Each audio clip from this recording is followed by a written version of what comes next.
Eu acho uma pena de verdade que o gótico tenha caído em desuso. Nesse vídeo a gente vai falar não sobre um, mas sobre dois filmes diferentes. O Corvo, de 1994, e o remake feito agora, nesse ano, 30 anos depois. Pra quem não sabe, o Corvo é baseado em uma história em quadrinhos, e essa versão de 2024 já é o quinto filme da, entre aspas, franquia. Depois do filme de 94, a gente teve outros filmes em 96, 2000 e 2005, mas como esse canal não é monetizado, não tem nada que me obrigue a assistir isso. Gente, pelo amor de Deus, eu já assisto filme ruim demais por vocês. Mas pelo menos nesse vídeo a gente vai falar sobre a primeira adaptação e a mais recente, que inclusive está nos cinemas brasileiros no momento que eu tô gravando esse vídeo. Vamos dar um pulo nos anos 90 então? Vamos começar falando sobre O Corvo, de 1994. Na noite antes do seu casamento, o roqueiro Eric Draven, vivido por Brandon Lee, e sua noiva, vivida por Rochelle Davis, são brutalmente assassinados por membros de uma gangue violenta. No aniversário de sua morte, Eric sai da sua sepultura e assume o manto gótico do Corvo, um vingador sobrenatural, rastreando os bandidos responsáveis pelo crime que os assassinaram impiedosamente. Bom, além de ser baseado em uma história em quadrinhos, O Corvo de 1994 é um filme que é, infelizmente, lembrado por uma grande tragédia. O protagonista Brandon Lee, filho da lenda do cinema Bruce Lee, acabou morto acidentalmente durante as filmagens. Inclusive, a produção foi parada, o filme ficou incompleto, foi engavetado, até que uma produtora resolveu bancar e completar as cenas que o Brandon não tinha completado com o auxílio de dublês e efeitos especiais. E isso fica bem claro pra gente no momento que a gente começa a assistir o filme, as primeiras cenas ali, os primeiros 20 minutos do filme, a gente quase não vê o rosto do nosso protagonista, porque são justamente as cenas que precisaram usar dublês e outros artifícios para poder trazer esse filme à vida. Inclusive, para quem tem curiosidade mórbida, a cena que causou o acidente do Brandon Lee, que levou ele à morte, é uma que acontece ali nos 40 e poucos minutos do filme. Mas, no geral, O Corvo de 1994 é um bom filme. Eu lembro muito dele passando no SBT, sabe, na tela de sucessos. Brandon Lee é Não morre não, desgraçado! o Corvo. A ligação entre a terra dos vivos e o reino dos mortos. Que sua alma descanse em paz. Eu só quero ele. Essas criaturas da noite. Na tela de sucessos. Mas memória de ter assistido ele do início ao fim eu realmente não tinha até então. E ele é um filme muito agradável, assim, ele não é um filme, assim, espetacular, mas eu acho que o mais legal aqui é que ele é um produto do seu tempo. Ele é um filme que você olha e você pensa, caraca, isso aqui é realmente uma síntese do que foi os anos 90. Eu não sei o quanto disso tá no material original, mas esse filme, ele tem uma forte influência da cultura gótica, grunge, punk, que era uma coisa que estava muito efervescente ali nos anos 90, ali no início dos anos 90, quando o filme foi feito. E assim, tirando algumas pequenas coisas de valor de produção, eu assisti o filme em 4K, então todas as tomadas aéreas dá claramente para você ver que aquela cidade, aqueles arranha-céus são feitos de papelão. O filme ainda se sustenta muito bem, porque ele não tem grandes efeitos especiais. Mesmo nessas cenas em que eles tiveram que reconstruir o Brandon Lee, porque ele não estava mais presente, elas não ficaram, assim, muito datadas, muito feias de se assistir. Então, se você estiver procurando alguma versão do Corvo para assistir, eu recomendo essa, ao invés da que tá nos cinemas. A gente vai falar um pouquinho depois sobre o que deu errado nessa versão de 2024, mas se você acompanha outros youtubers de cinema, aqui no YouTube você já sabe que deu muito errado. Mas a gente vai chegar lá. Infelizmente, parece que o filme não está disponível em nenhum serviço de streaming do Brasil no momento que eu tô gravando esse vídeo, mas nada que dá os seus pulos não resolva. Então, se você quiser assistir, corre atrás, porque eu acho que vale a pena. Inclusive, quando eu tava assistindo esse filme e pensando no remake de 2024, eu pensava, caraca, vai ser muito fácil fazer isso aqui dar certo. É só dar um Ctrl+C, Ctrl+V e colocar umas coreografias lá de John Wick, né? Porque, como eu disse, esse filme é um produto do seu tempo, então a ação ali é muito noventista.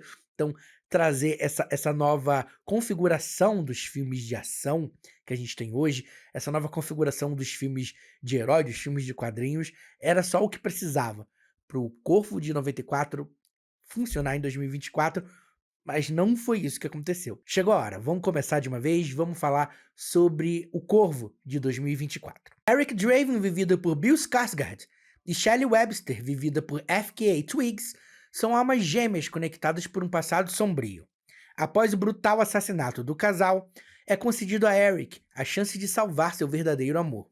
Ele então embarca numa jornada implacável por vingança. Eu já tinha visto que as críticas não estavam muito favoráveis, mas eu claramente não estava preparado para o que é O Corvo de 2024. Às vezes eu sinto que alguns filmes me atacam tão pessoalmente que eu já vou formulando o que eu vou falar sobre eles na sala de cinema mesmo, e foi o caso desse aqui. Para mim ele tem o que eu diria que são os 4 cavaleiros do apocalipse do cinema contemporâneo. Eu tinha pensado em 4 cavaleiros separados, mas como todos eles meio que esbarram um no outro, vamos pensar num cavaleiro só com 4 cabeças, para vocês entenderem do que eu tô falando. A primeira cabeça é a do passado. Eu não sei por que cargas d'água, mas Hollywood acha que todo personagem precisa ter uma história pregressa pra gente poder chegar no momento que ele está. Isso não é necessário. Além da história, a gente tem a cabeça da justificativa, porque tudo precisa de uma justificativa e de um embasamento no cinema moderno, e eu não entendo exatamente por quê. Algumas coisas podem ser tipo só porque elas precisam acontecer, a gente precisa fazer a história andar pra frente.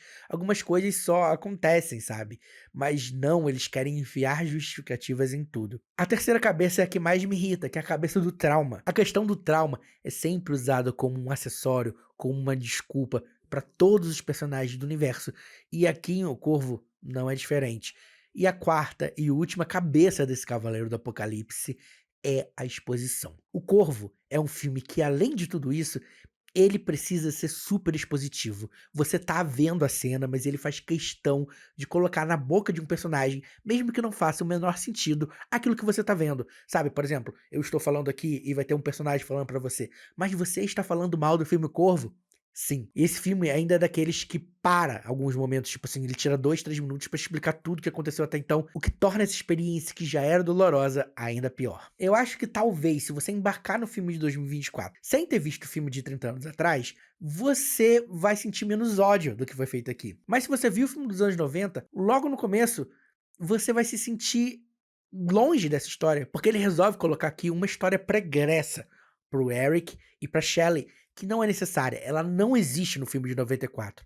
O filme demora 40 minutos, contados no relógio, pra chegar no ponto em que o personagem do Eric vira o Corvo. E tudo que é colocado, além de ser extremamente desnecessário pra história que ele vai contar depois, é ruim. São coisas que não fazem a gente se conectar com os personagens, é meio mal feito, algumas coisas parecem não ter muita justificativa pra acontecer, você fica se perguntando por que que isso aconteceu aqui, por que isso aconteceu ali. Inclusive eu vi muitos youtubers por aí reclamando da atuação da FKA Twigs, e por um minuto eu fiquei pensando, ué, por que que eu não achei tão ruim? E aí eu lembrei, eu assisti o filme dublado, porque só chegou dublado aqui na minha cidade, e parece que a gata foi salva pela dublagem, assim, porque na teoria, na dublagem, ela não parecia tão má atriz quanto o pessoal tá falando. Pra colocar a cereja nesse bolo, essa versão do Corvo tem um outro elemento sobrenatural que não tinha na versão de 94, e pelo que eu li, parece que não existe também nos quadrinhos base. E que também é ruim, não ajuda esse filme a ir pra frente. Para não dizer que tudo é ruim ou descartável, o filme tem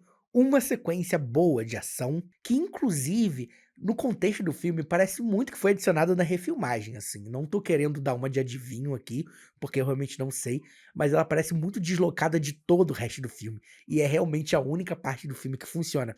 É bastante violenta, e apesar de funcionar, eu também não acho excelente, assim, eu acho boa. Mas eu acho que talvez outros diretores teriam aproveitado melhor aquela sequência e aqueles espaços. Ela se passa numa casa de ópera e, assim, é o único momento que eu falo assim: "Tá aí, poderia ter saído um filme bom". Mas eu sinto que tudo aqui foi muito, descaracterizado, assim.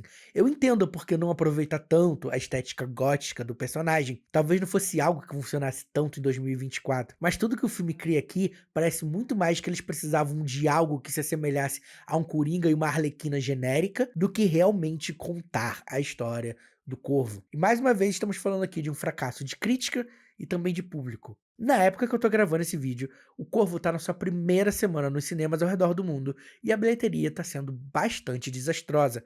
Provavelmente vai ser aí uma das piores bilheterias do ano e o filme vai acabar se confirmando um pequeno grande fracasso desse ano. E o mais incrível é que, apesar de eu ter falado dessa sequência de ação ali na Casa de Ópera, ela é a única grande sequência de ação desse filme. Tem umas outras sequências, mas elas também, eu acho que elas são muito mal aproveitadas, mal dirigidas, E uma coisa que eu me peguei pensando é que o filme não aproveita todo o potencial do Bill Skarsgård como astro de ação. Ele estrelou um outro filme de ação esse ano, em que ele consegue se doar muito mais fisicamente aquele personagem. Também é um filme bastante violento, mas é um filme também que usa as sequências de ação, ele dirige as sequências de ação de uma maneira muito mais criativa e imaginativa, que é Contra o Mundo.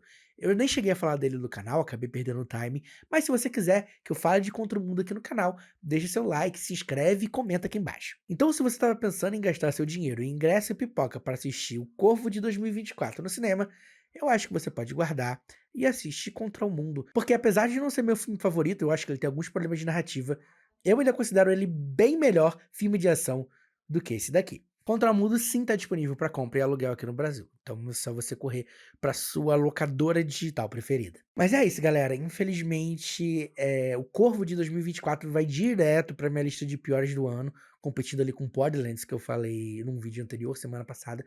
Vou deixar aqui no card. Eu sei que vocês amam me ver falar sobre filme ruim. E tá aí, né? Assistam Corvo de 94, assistam Contra o Mundo e passem longe dessa nova versão que é bem ruim. Inclusive, o filme me lembrou muito o desastre que foi pra mim Madame Teia. Inclusive, eu acho que os dois filmes têm bastante semelhança na forma caótica como eles não entendem os personagens, o ambiente que eles têm e a forma como eles conduzem a história. Bom, vamos pras notas, já que vocês estão esperando isso, né? Mas antes, não esquece de deixar o seu like, se inscrever no canal e ativar o sininho para não perder nenhuma novidade. Para O Corvo de 1994, eu dou 3 estrelas e meia. Para O Corvo de 2024, eu dou 1 estrela. E é isso, pessoal. Eu vou encerrar esse vídeo com um apelo. Por favor, tragam o gótico de volta ao mainstream. Eu achava muito legal aquelas jaquetas de couro grandonas. A maquiagem nem tanto, mas a roupa de couro eu gostava muito. Até o próximo filme.